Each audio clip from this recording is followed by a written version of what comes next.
Le savant docteur Heidegger était un homme d'un caractère singulier, dont le costume était en harmonie avec sa personne.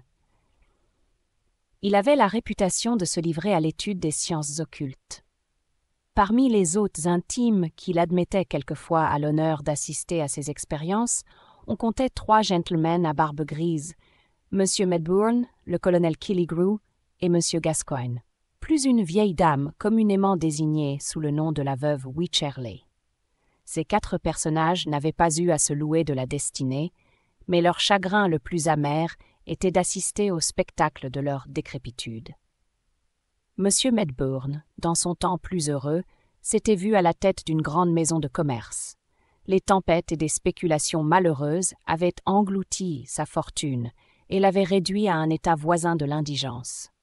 Le fringant colonel Killigrew, après avoir jeté sa santé, sa jeunesse et son patrimoine à tous les vents, n'avait gardé pour ses vieux jours qu'une trop modeste retraite, la goutte et de glorieuses blessures gagnées, les unes sur le champ de bataille au service de sa patrie, et les autres dans des duels en l'honneur des dames. M. Gascoigne avait joué autrefois un rôle dans la politique qui lui avait valu le titre de caméléon, et il avait vécu avec une triste réputation jusqu'au jour où il assista à la ruine de ses ambitieuses espérances et où il ensevelit dans le silence et l'obscurité le souvenir de son infamie. Quant à la veuve Wycherley, son histoire était celle de bien des veuves. Elle avait joui d'une grande réputation de beauté dans son temps, et elle vivait fort retirée après avoir soulevé la bourgeoisie de la ville par le bruit de ses aventures. S'il faut s'en rapporter à la chronique scandaleuse, les 3 gentlemen que nous venons de mettre en scène avaient brigué ses faveurs et avaient même failli se couper la gorge en l'honneur de ses beaux yeux. Avant d'aller plus loin, je dirai tout de suite que ces personnages, sans en excepter le docteur Heidegger lui-même, étaient des originaux d'humeur bizarre, comme on le remarque généralement chez les gens âgés, tourmentés par le souvenir d'un passé qui ne doit plus revenir et la désolante perspective d'un avenir sans espoir. Le cabinet du docteur Heidegger, on le croira sans peine, était un singulier capharnaüm. On n'y voyait pas, à la vérité, de chauve-souris clouée à la porte, ni le classique crocodile au plafond, ni l'inévitable chouette empaillée, ainsi que l'attirail élémentaire de la sorcellerie. Le docteur méprisait ces moyens vulgaires, indignes de la science, et les laissait aux sorciers de profession qui n'ont rien autre chose à montrer. La vaste chambre qui lui servait à la fois de cabinet de travail, de salon, de salle à manger, de laboratoire, était dans un état de délabrement affligeant pour l'œil du visiteur. Autour des murs s'élevaient de massifs casiers de chêne surchargés de livres, de fioles, de cornues et d'instruments aux formes étranges. Dans la partie inférieure dormaient les in-quarto et les in-folio énormes. Malheur à l'imprudent qui s'avisait de troubler leur sommeil sans les précautions les plus minutieuses, car il était littéralement aveuglé, étouffé par les nuages épais de la plus vénérable des poussières scientifiques. Tout le reste était à l'avenant et offrait au regard un désordre pittoresque que l'art n'atteindra jamais. Au fond de la pièce, un immense fourneau ouvrait sa gueule noircie et paraissait attendre sa pâture ardente de charbon de terre. Un colossal soufflet de forge semblait là tout exprès pour lui servir d'appareil digestif, accroupi au milieu des alambics difformes, des cornues hydropiques, des tubes grêles et des serpentins qui disparaissaient à moitié dans le gouffre de la cheminée. C'est là que le savant docteur Heidegger préparait ses expériences qui faisaient l'admiration des académies, tout en donnant un coup d'œil à son modeste repas qui cuisait paternellement à côté des poisons subtils et des métaux en fusion. Au milieu de ce chaos, sur le haut d'un casier de chêne, s'élevait le buste d'Hippocrate qui semblait le dieu protecteur de cette étrange demeure et pour lequel le docteur avait une prédilection particulière. Il ne manquait jamais de le consulter dans les cas épineux, et ses aphorismes l'avaient souvent tiré d'un pas difficile. Dans le coin le plus obscur de la chambre se trouvait une armoire également en chêne, affectant la forme d'une boîte d'horloge, et dont la porte entr'ouverte laissait apercevoir un squelette humain. Entre 2 des casiers, on voyait un grand miroir terni par la poussière, et dont le cadre paraissait avoir été doré. Les bonnes âmes de l'endroit affirmaient par serment que les ombres de ceux que le docteur avait envoyés dans l'autre monde lui apparaissaient dans ce miroir, quand il lui prenait la fantaisie d'y regarder. Le panneau qui lui faisait face était occupé par le portrait en pied d'une jeune femme dont le visage n'était pas moins flétri que son costume de satin et de brocart, par suite de l'humidité qui avait altéré la peinture. La tradition rapporte, au sujet du portrait, qu'il y a un demi-siècle environ, le docteur Heidegger fut sur le point de se marier avec cette jeune dame. Le jour des fiançailles, elle ressentit une indisposition, et le docteur, ayant consulté Hippocrate, son oracle ordinaire, lui administra une potion calmante, dont elle mourut immédiatement. Pour terminer cette description des objets qui encombraient le laboratoire, il nous reste à parler de ce qui en était la principale curiosité.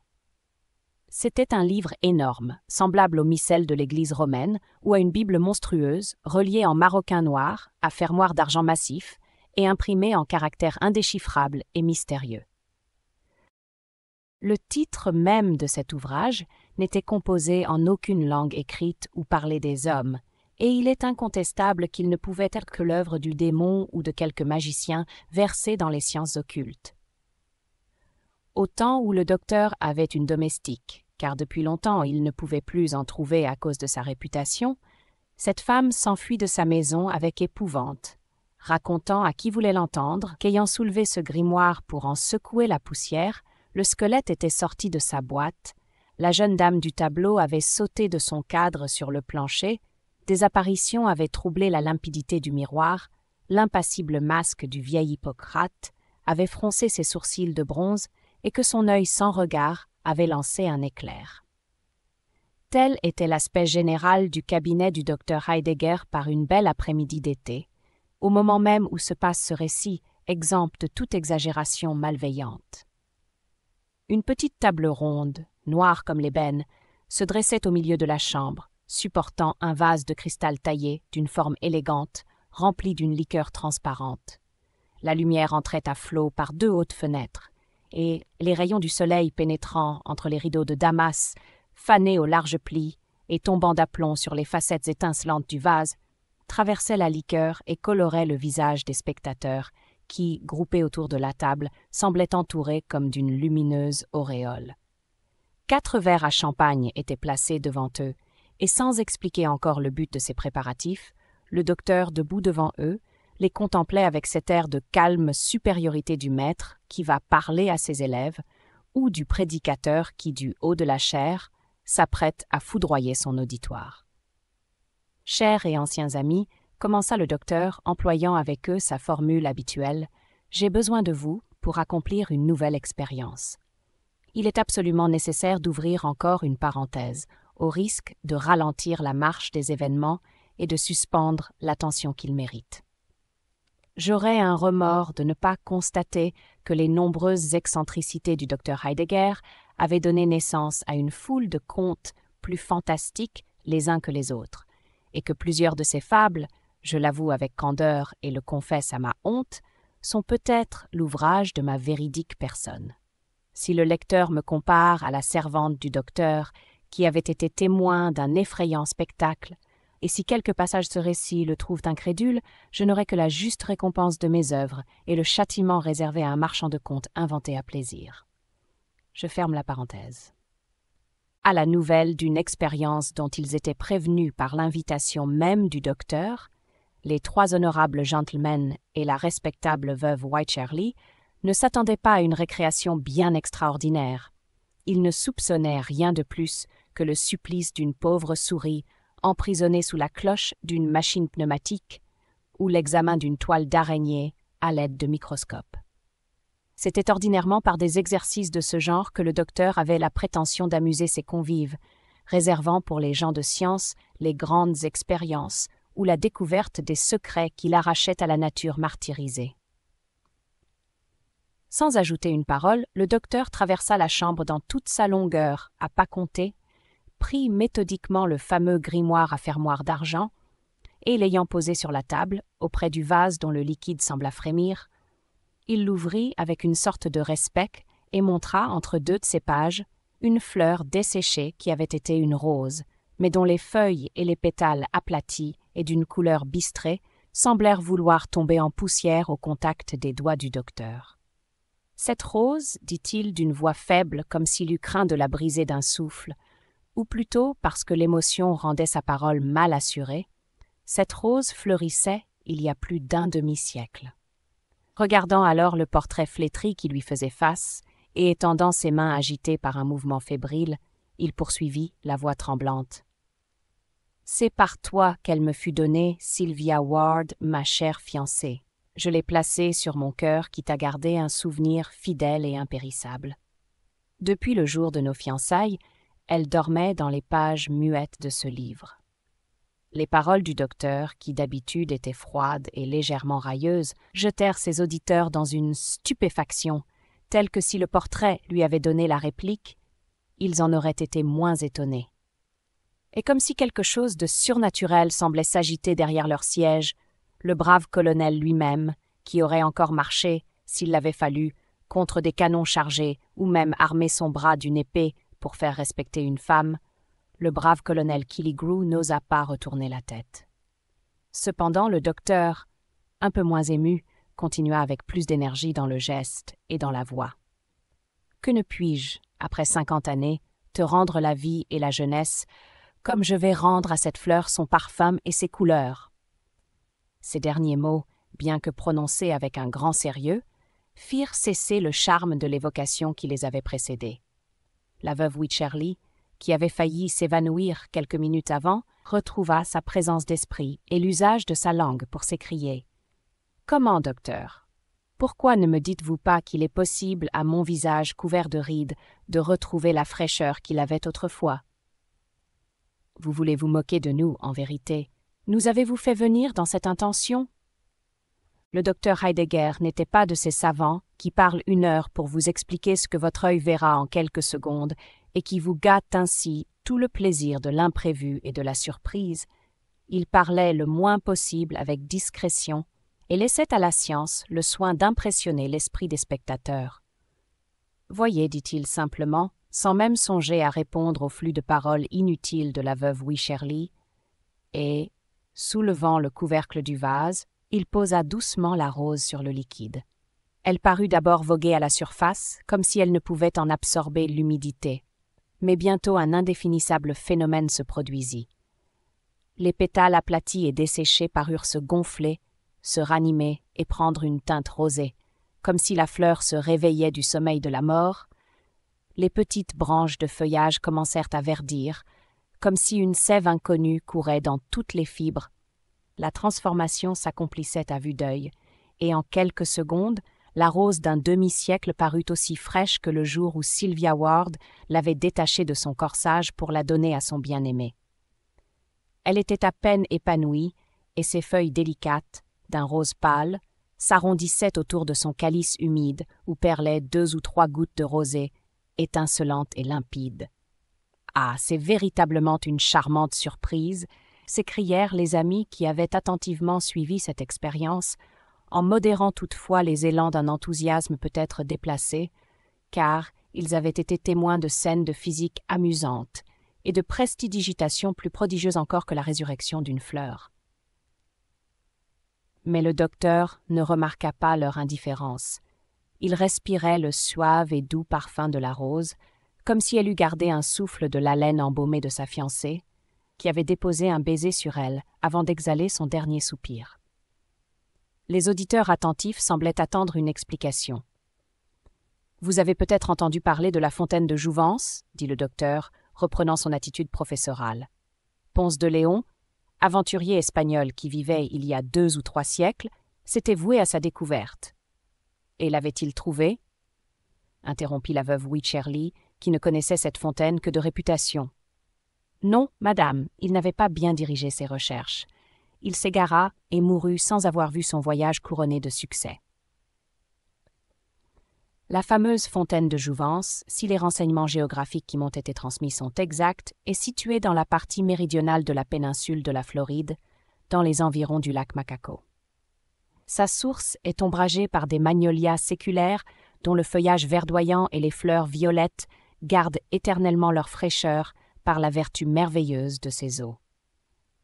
Un savant voyageur de mes amis qui connaît ma passion pour tout ce qui se rattache au mystère de la nature m'en a rapporté un flacon dont vous voyez le contenu dans ce vase de cristal. Grommela le colonel Killigrew d'un air visible d'incrédulité. Je serais curieux de connaître les propriétés miraculeuses de ce fluide sur l'organisme humain. Vous êtes libre d'en faire vous-même l'expérience, mon cher colonel, répondit le docteur avec un sourire. En pareille matière, le doute est permis. Je puis vous assurer que cette eau soumise à l'analyse chimique ne contient aucune substance dangereuse ou malfaisante, et vous pouvez, sans danger, juger par vous-même si réellement elle a la propriété de rendre au sang de l'homme la force vitale de la jeunesse. Quant à moi, ajouta le docteur avec une douce mélancolie, j'aime la science pour la science et pour les avantages que j'en pourrais tirer. J'ai eu trop de peine à vieillir pour vouloir recommencer ma vie, et je désire rester simple spectateur de l'expérience.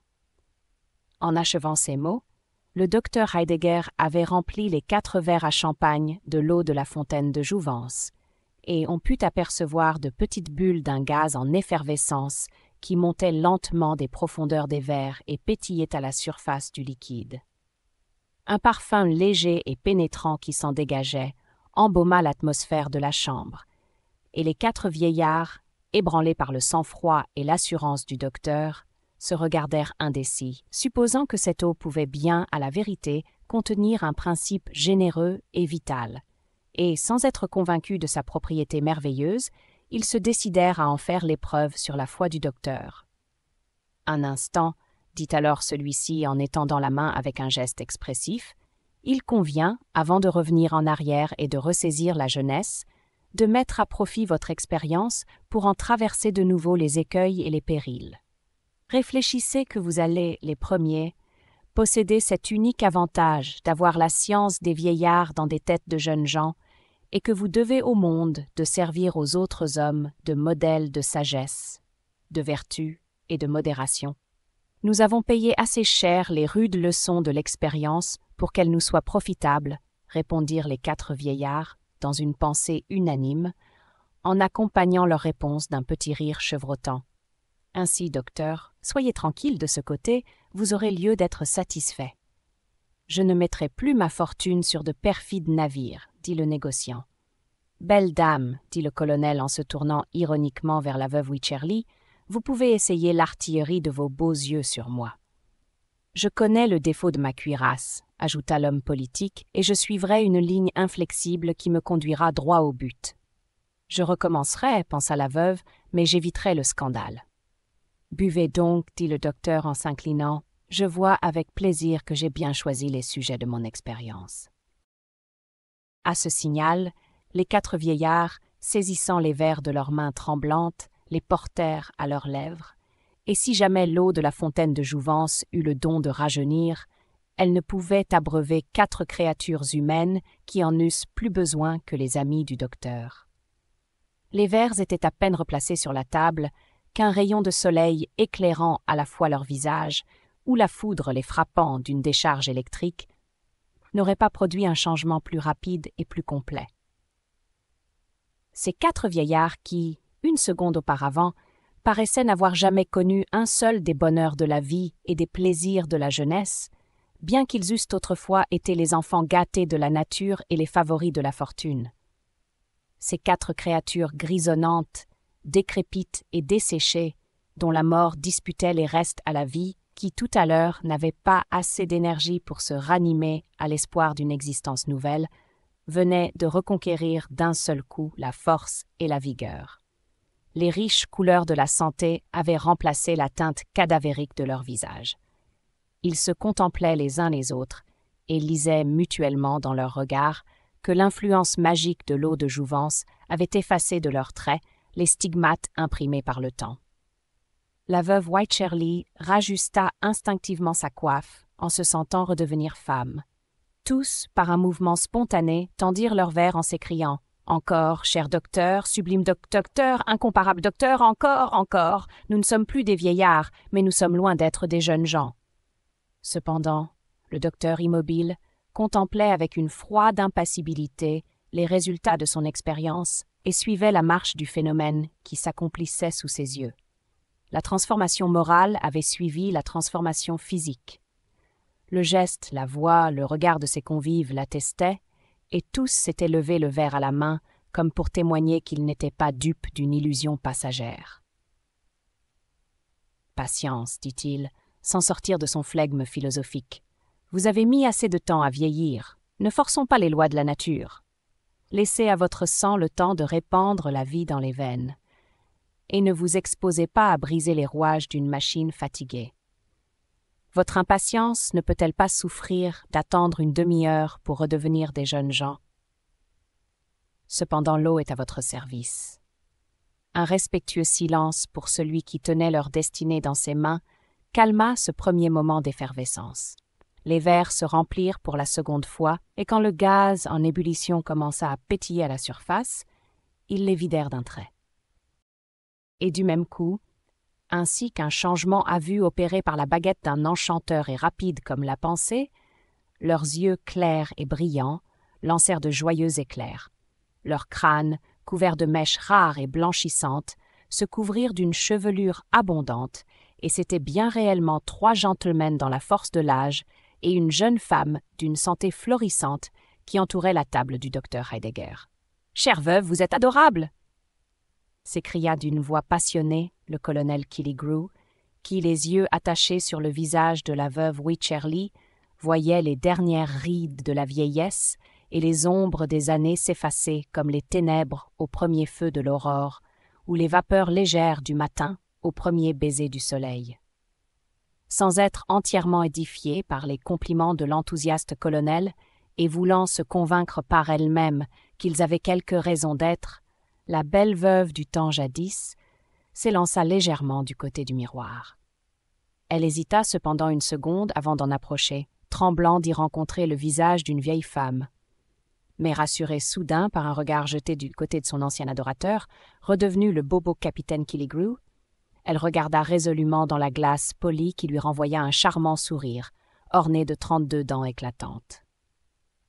Dans le même temps, les 3 gentlemen se comportaient de façon à prouver que l'eau de la fontaine de jouvence, outre ses propriétés surnaturelles, était une eau capiteuse, à moins cependant que leur gaieté n'eût sa cause dans le bonheur d'une existence nouvelle. Monsieur Gascoigne commença une dissertation à perte de vue sur la politique ancienne, la politique actuelle et la politique de l'avenir, où il était fortement question d'immuables principes, d'oppresseurs et de victimes, d'inviolable patriotisme et du bien des peuples. C'est à peine si, 1 heure avant, il eût osé hasarder d'une voix timide ses paroles audacieuses et chuchoter à mots couverts et par d'habiles sous-entendus des opinions aussi subversives. En exposant alors ses théories régénératrices, sa voix vibrante et pleine d'autorité tonnait comme s'il avait parlé du haut de la tribune populaire et comme si l'oreille des rois était attentive au roulement sonore de ces périodes. Le colonel Killigrew, tout en regrettant son uniforme, entonnait son répertoire de chansons plus égrillardes que choisies, tout en dévorant des yeux le piquant minois de la veuve Wycherley et frappant sur son verre pour s'accompagner. À l'autre bout de la table, M. Medbourne était littéralement plongé dans un profond calcul de dollars, rêvant une fortune dans le hardi projet d'approvisionner de glace les Indes orientales, au moyen d'un troupeau de baleines qui l'apporterait des régions polaires. La veuve Wycherley ne pouvait se détacher du miroir, devant lequel elle faisait des révérences à son image, saluant ainsi la meilleure amie qu'elle eût au monde. Elle passait en revue le détail de ses charmes vainqueurs, s'assurant que c'était bien une admirable chevelure blonde qui s'échappait de sa coiffe trop étroite et foisonnait sur ses épaules. Puis, certaine enfin d'avoir retrouvé l'orgueilleux pouvoir de sa beauté, et heureuse de songer que les autres femmes en crèveraient de jalousie, elle se rapprocha de la table en sautillant comme un oiseau. « Encore un verre, cher docteur, » dit-elle de sa voix harmonieuse et dont le timbre caressait mieux l'oreille que la plus douce musique. « Les verres sont remplis, chère madame. Buvez tant que cela vous fera plaisir. Prenez garde cependant de redevenir un enfant. Non, non, docteur, une jeune fille, et je m'arrête là. » Le soleil baissait à l'horizon, et la chambre était plongée dans une ombre crépusculaire qui s'obscurcissait par degrés, mais une lueur douce et paisible comme celle de la lune paraissant rayonner du vase, éclairait d'un reflet argenté tous les convives, et la vénérable figure du docteur Heidegger, gravement assis dans son fauteuil de chêne, avec son visage impassible, encadré de cheveux blancs qui tombaient sur ses épaules, et la dignité de son attitude en présence de la scène qui se passait sous ses yeux, il semblait l'austère personnification du temps lui-même, dont il venait de suspendre la marche éternelle. Cependant, les convives avaient saisi leurs coupes remplies pour la 3e fois de la liqueur, dont les petites bulles de gaz étaient collées aux parois du verre comme des rangées de diamants, et quand ils les portèrent à leurs lèvres comme un toast à la vie, ils furent presque effrayés de l'expression mystérieuse du visage du docteur, pâle, immobile, silencieux. Et du même coup, avant même que le sang du cœur violemment comprimé fût chassé par une impulsion nouvelle et rapide dans les artères, une chaleur brûlante courait déjà dans leurs veines gonflées, et ils sentirent, au craquement sourd de la machine, que cette fois c'était bien la jeunesse qui envahissait leur être, que c'était bien la vie que leur donnait sa chaude étreinte.